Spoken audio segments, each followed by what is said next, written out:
zaman sekarang ini, sebagian besar peralatan dan aplikasi di dunia yang kita temui, yang biasa kita manfaat untuk membantu tugas dan pekerjaan kita menggunakan sistem komputer.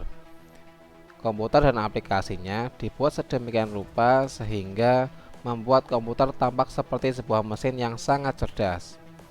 Misalkan, ketika kita ingin bepergian, kita dapat menggunakan aplikasi tertentu sehingga kita dengan mudah mendapatkan driver yang dapat mengantarkan kita ke tempat itu.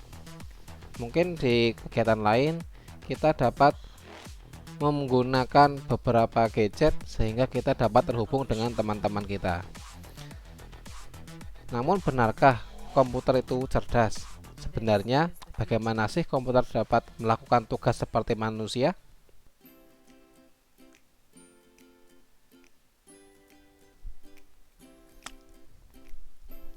Nah, kali ini kita akan belajar mengenai berpikir komputasional. Apa itu berpikir komputasional?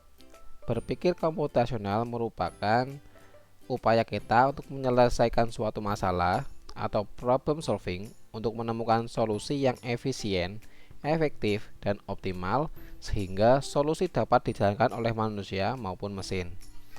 Melalui berpikir komputasional atau BK, kita dapat berlatih berpikir seperti seorang ilmuwan komputer sehingga kita dapat mengetahui ataupun bagaimana memprogram suatu komputer dapat bekerja sebagai sebuah mesin yang canggih. Kegiatan utama dalam berpikir komputasional yaitu penyelesaian masalah atau problem solving. Dengan kata lain, kegiatan dalam berpikir komputasional itu mencari strategi untuk mengatasi persoalan. Persoalan apa yang dapat diselesaikan? Nah, sebenarnya hampir semua persoalan sehari-hari yang mengandung konsep komputasi dapat kita selesaikan dengan bantuan komputer. Sebagai contoh, seperti tadi, ketika kita ingin pergi ke suatu tempat, kita dapat menggunakan aplikasi tertentu untuk mencari driver yang dapat membantu kita atau membantu mengantarkan kita ke tempat tujuan kita. Nah, secara umum, berpikir komputasional memiliki 4 pondasi atau 4 kemampuan utama, yaitu abstraksi, algoritma, dekomposisi, dan rekognisi pola. Yang pertama, abstraksi, yaitu kemampuan untuk melihat sebuah gambaran besar atau inti tentang suatu hal. Misalkan, dalam pembelajaran, kita sebenarnya tidak perlu menghafal setiap detail dalam pembelajarannya. Kita tidak perlu menghafalkan apa capaian pembelajarannya, apa tujuan pembelajarannya, bagaimana tes formatifnya, bagaimana tes sumatifnya, ataupun apa saja istilah-istilah di dalamnya.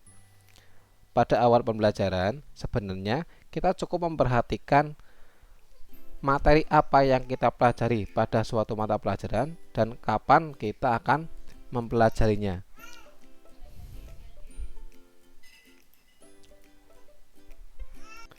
Nah, bisa dikatakan abstraksi itu merupakan kita mencari bagian penting dari suatu permasalahan dan mengabaikan hal-hal yang tidak penting sehingga memudahkan kita untuk fokus kepada solusi atau tujuan yang ingin kita capai. Yang kedua, algoritma.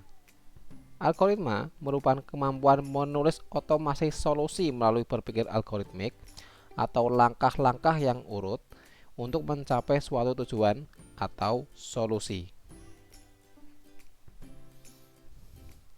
Jika langkah yang runtut ini atau langkah algoritma ini diberikan ke komputer dalam bahasa yang mudah dipahami oleh komputer, kita dapat memerintahkan komputer untuk mengerjakan langkah-langkah tersebut.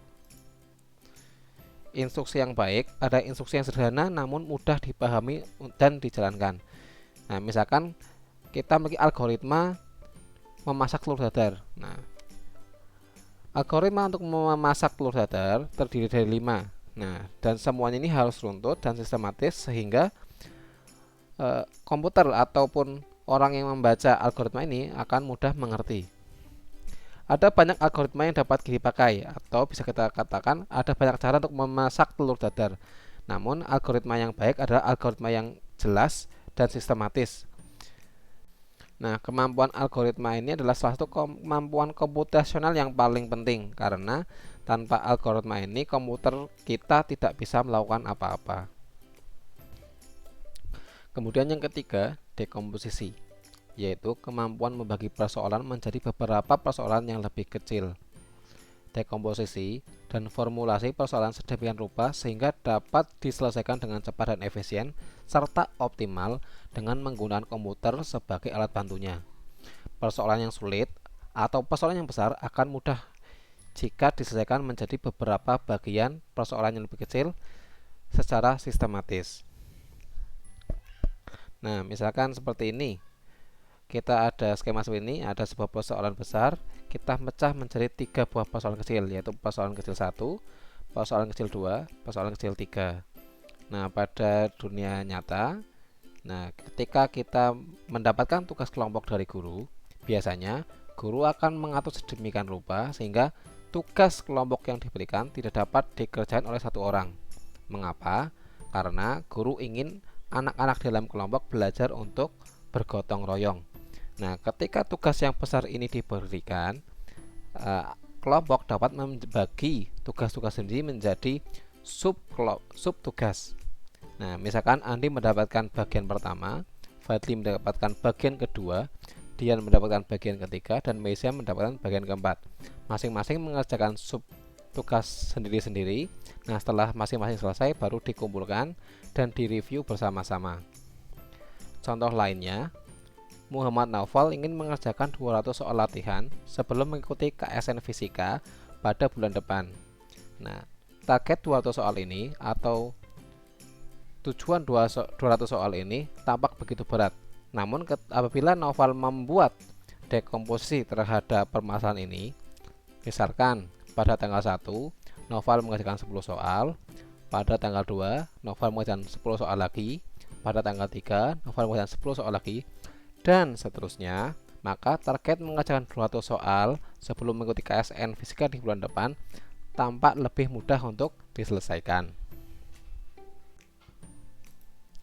Yang keempat, rekognisi pola, yaitu kemampuan mengeneralisasi serta mentransfer proses penyelesaian persoalan ke persoalan lain yang sejenis. Nah, misalkan ketika kita belajar fisika, yaitu belajar tentang induktansi diri,